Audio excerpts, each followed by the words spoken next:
KTP les amis, c'est Dark Magikarp, je suis très heureux de vous retrouver, même extrêmement heureux, puisque ça fait plus de 3 semaines, me semble-t-il, que je n'ai pas fait de vidéo, faute à un problème matériel, et voilà, c'est les aléas malheureusement, des nouvelles technologies, je n'ai plus de portable, je n'ai plus de tablette, je n'ai plus rien, voilà, je vous passe tous les détails, en tout cas je n'ai plus rien eu pendant plusieurs semaines, j'attendais d'avoir du matériel de bonne qualité pour pouvoir peaufiner des petites vidéos aux petits oignons. Voilà, j'ai pris mon temps, j'ai pris mon temps de choisir la thématique, etc. Et puis vous avez vu dans les titres que je vais vous présenter une étagère à thème,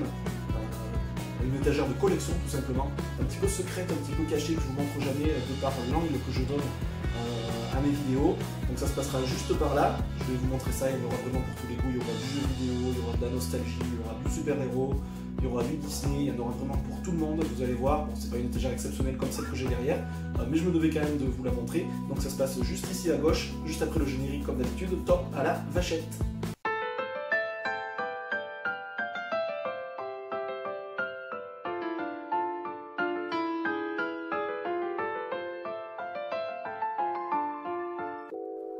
Allez, on commence tout de suite les amis, parce qu'on a du pain sur la planche avec l'étagère à thématique nostalgie des années 90, mes héros favoris de la PlayStation, à savoir bien sûr la licence Crash Bandicoot avec un petit Cortex et un petit Crash juste au-dessus qui sont les Skylanders et les éditions Skylanders, le petit mug aussi qui reprend une caisse de notre cher ami Crash. Je ne peux pas trop vous les montrer, mais à l'arrière on a deux Totaku, vous savez les concurrents des Amiibo, exclusivité Micromania, donc le Crash Bandicoot Gold et le Crash Bandicoot classique. On a juste ici une petite pop, voilà, j'aurai plus de facilité à vous la montrer celle-ci, une petite pop à l'effigie de Crash en tenue de plongée, que l'on connaît très bien, notamment dans Crash Bandicoot 3 Warped, avec ses niveaux si sympathiques. Mon coup de cœur certainement c'est plutôt celle-ci, tout le monde aurait cru peut-être que c'était la grande de chez First 4 Figure, mais celle-ci, elle reprend vraiment le design original du tout premier Crash, donc voilà, la figurine de chez NECA qui est très sympa, qui est quasiment même parfaite pour moi, niveau coloris, niveau détail, niveau design, je l'adore. Celle-ci que j'aime beaucoup aussi bien évidemment, mais ça reprend le design de la nouvelle remasterisation sur PS4, donc c'est quand même un petit peu moins mon truc, même si elle est absolument somptueuse et First 4 Figure est certainement par contre le meilleur producteur de figurines à ce jour pour moi, rapport qualité-prix. De petites pop ici, voilà, classique que j'ai depuis un petit moment, voilà, le Crash Bandicoot Biker, les niveaux du motard dans Crash Bandicoot 3 aussi, et la version totalement classique. Et on passe juste à côté, voilà, je les ai mis ensemble puisque je trouve que ça se marie bien, d'ailleurs il faudra que je l'étoffe celle-ci, ça va être même ma priorité dans le futur. La magnifique First 4 Figure, voilà, absolument aucun commentaire, elle est exceptionnelle, niveau fidélité des couleurs, détails, pose, vous me direz ce que vous en pensez, mais je pense que celle-ci fera l'unanimité. C'est rare que qu'un produit fasse vraiment l'unanimité, mais celle-ci je vois vraiment pas comment on peut me dire qu'elle est loupée. Voilà, le petit Crash, le petit Spyro pardon, en format pop avec le petit la petite Spark ou Sparks, je sais plus, la petite Ridolu qui l'accompagne tout au long de son périple, et la petite Totaku encore une fois, que j'ai cette fois-ci sortie de la boîte parce que je trouvais que ça faisait plus sympa, et ça reprend un tout petit peu, j'en suis un tout petit peu moins fan parce que là j'ai l'impression que ça mélange un petit peu le design du Skylanders, vous savez le Spyro Skylanders,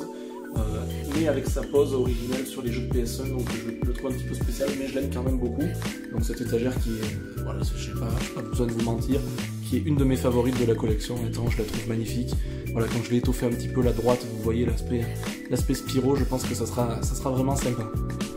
Ensuite on continue avec certainement mon étagère coup de cœur du moment, et voilà, c'est la nouveauté de la collection, même si là avec les boîtiers de protection vous allez avoir un petit peu de reflet, ça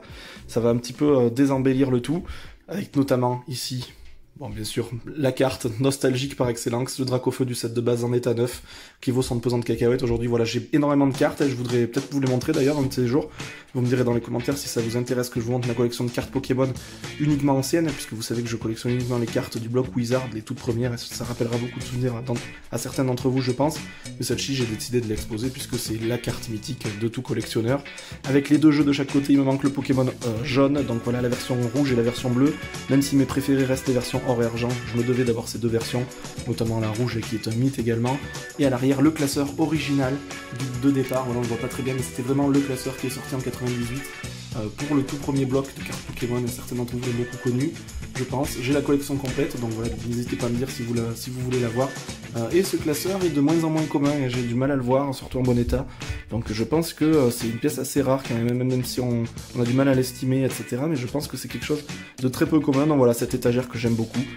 qui est pas près de changer de place, je pense. Ensuite, on continue avec une étagère aussi qui est nouvelle et que j'ai pu un petit peu affiner, même si il y a encore énormément de boulot. Et voilà, je vous le dis maintenant, toute ma collection, là, il y a énormément de boulot à peaufiner, des décors à peaufiner, des mises en scène, des choses comme ça. J'ai énormément de choses de travail encore à faire. Là, j'ai vraiment posé ça tel quel. Et on commence juste ici avec le Batman, voilà, une de mes figurines favorites aussi. Le Batman de chez Kotobukiya, que j'adore, et de sa version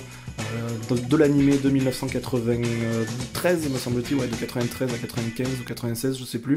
Mais voilà, j'adore sa pose, j'adore son design, voilà, le Batman animé est vraiment mon favori, de très loin. Le petit Joker aussi, issu de l'animé, voilà, ça c'est juste une figurine type jouet classique de l'époque, mais que j'adore, et j'adore ce design. Ça va en rappeler encore une fois beaucoup de souvenirs à plus d'un d'entre vous, je pense, pour tous ceux qui ont autour de 27, 28, 29 ans.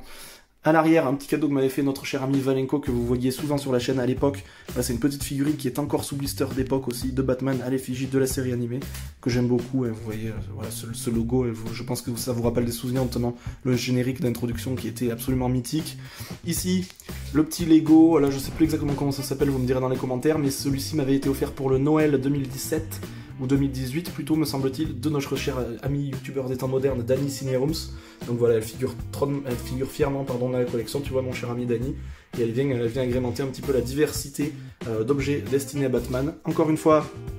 le Clayface de l'animé Batman, bien évidemment en format pop, qui m'avait été offert d'ailleurs par notre ami Goldie. Et de même pour le Batman, le Mr. Freeze, voilà, qui est cette fois-ci non pas à l'effigie de la série animée, mais de la série TV d'époque, des années 60, je crois qu'elle était sortie en 1966, vous savez, qui est assez risible pour certains d'entre vous, même si moi j'adore, avec le Batman et le Robin, qui ont l'air d'être en pyjama avec leur déguisement, mais bon, c'est quand même un mythe et j'aime beaucoup. Et ici, deux de mes pièces favorites aussi en termes de pop, le Batman avec sa boîte noire, bien sûr, que je vous avais présenté à l'effigie des 80 ans de Batman, qui est sorti en fin 2018 ou début 2019, je ne sais plus. Non, plutôt début 2019, ouais. Voilà, je l'aime beaucoup, le Batman ultra classique là, de 1989, donc de Tim Burton. Et ici, le Batman à moitié robot, que j'aime beaucoup aussi, qui m'avait été offert aussi par Danny, puisqu'il m'avait fait une thématique pour ce Noël, une thématique Batman. Donc voilà, une étagère que j'aime beaucoup, avec beaucoup d'animés, puisque c'est ce dont je suis vraiment fan en termes de Batman.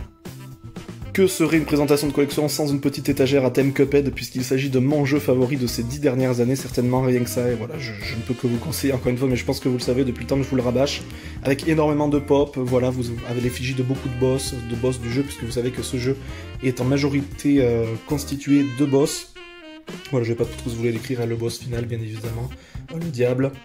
le petit steelbook ici qui était sorti, puisque c'était au départ une exclue Xbox et PC. Donc je me le suis pris bien évidemment pour la collection. Voilà, le Mugman, le Cuphead, quelques Mystery Minis aussi. J'adorais cette collection, j'ai pas pu la finir, mais pourquoi pas la finir un de ces jours, j'en serais vraiment content parce que niveau qualité de finition, niveau qualité-prix, je les trouve absolument magnifiques. Et puis le design cartoonesque des années 30, ça se prête vraiment bien, je trouve, à ce genre de figurines et de design. Donc voilà, encore une fois, une étagère que j'aime beaucoup. J'ai des préférences dans mes étagères, mais bien sûr je les aime toutes, sinon je les aurais pas faites. Ensuite, on continue avec des étagères qui sont un petit peu plus momentanées et plus éphémères, je pense. Voilà, je préfère vous le dire parce qu'elles risquent de bouger dans le temps. Elles ont été faites un petit peu plus à l'arrache, notamment celle-ci. Même si je l'aime beaucoup, elle a été faite à l'effigie des héros Disney que j'aime beaucoup. Un petit coin de Bernard et Bianca, puisque voilà, vous savez que c'est un de mes Disney favoris. Voilà, une petite Disney tradition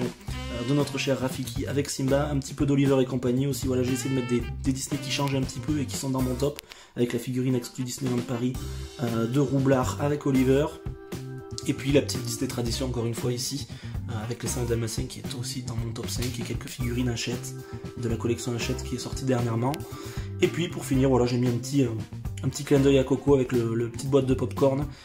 qui permet d'avoir quelque chose d'un peu plus diversifié. Voilà, si j'ai oublié de vous parler du livre des méchants Disney, qui est un de mes livres coup de cœur d'ailleurs de 2018, ça aurait été dommage de pas en parler, donc voilà, je l'ai exposé ici pour l'instant. On verra, ça risque de bouger, mais bon, celle-ci encore, c'est pas la pire, je pense qu'elle va rester un petit moment comme ça. Vous allez voir que les autres, c'est un peu moins le cas. collection qui risque de bouger, ça sera plutôt celle-ci, et voilà, même si j'adore mon fume sec de la noble collection, voilà, avec son véritable pied, elle pèse plus de 2 kg, cette figurine, elle restera toujours dans ma collection. Mais voilà, là j'ai mis les petites figurines, vous savez, à l'effigie du calendrier de l'Avent de l'année dernière de chez Funko. Voilà, ça risque de bouger, je pense que je vais mettre des choses un petit peu plus sophistiquées autour, ça mérite pas tellement d'être dans une étagère comme ça. Je vais essayer de mettre des choses un petit peu plus au niveau de ce fume sec, parce que là je trouve que ça tranche un petit peu trop, c'est paradoxal d'avoir une si belle pièce, avec des pièces aussi peu intéressantes, on va dire, même si elles sont jolies. Donc voilà, ça risque de bouger, et ce qui risque aussi de bouger, ça sera cette collection là, voilà, je l'ai mise en bas là, mais je la trouve pas exceptionnelle, même si j'adore cette collection Hercule, cette collection Funko Pop Hercule, mais ça risque de bouger également. Autre collection qui risque de bouger, autre étagère pardon qui risque de bouger, non pas qu'elle soit pas jolie, j'adore chaque pièce, mais ça se marie pas trop forcément, voilà, je risque de l'améliorer, de l'étoffer, de mettre des petits podiums, vous savez, en plexiglas pour faire des hauteurs différentes, de mettre un fond, enfin voilà, il y a encore beaucoup de boulot, même si j'adore là ce Mickey que je vous avais présenté notamment dans les rentrées de la Claremont Geek Convention, me semble-t-il, il me semble que c'était ça, agrémenté de beaucoup de Funko Pop, et voilà la Fluffy Puffy aussi de Dumbo version clown, que j'aime beaucoup, voilà, c'est quand même des Disney que j'adore, des pop qui sortent un petit peu de l'ordinaire pour certaines, je l'aime bien, mais bon voilà, elle mérite à être un petit peu étoffée et un petit peu embellie, je trouve. Et enfin voilà mon petit coin à thématique Pokémon, alors il a énormément réduit ces dernières années, j'en avais beaucoup plus. Dites-moi dans les commentaires encore une fois si vous voulez l'avoir en complète, parce que bon voilà, vous voyez j'ai quand même des decks là qui datent de 2002, 2003, j'ai énormément de cartes des années 2000 qui rappelleront pas mal de choses entre vous, j'ai beaucoup de cartes ultra rares de l'époque, quelques cartes un peu plus récentes, j'ai même des boosters, des sachets non ouverts de l'époque, des sachets fossiles, des sachets Gold, Silver, j'ai un petit peu de tout, et voilà, j'ai gardé les plus grosses pièces, donc n'hésitez pas à me dire si vous voulez voir. Là c'est pareil, je vais pas le laisser là, je vais essayer de les ranger pas à la vue de tout le monde, parce que je trouve que c'est pas spécialement beau à exposer des cartes dans des classeurs. Donc voilà, pourquoi pas en sortir certaines, mes préférées, et les exposer sur des petits chevalets à l'image du Dracofeu, mais sinon je pense que je vais ranger tout ça dans un placard et ça me libérera une place pour une autre thématique, puisque j'ai encore des thématiques que j'ai pas pu exposer avec le peu d'étagères que j'ai pour l'instant.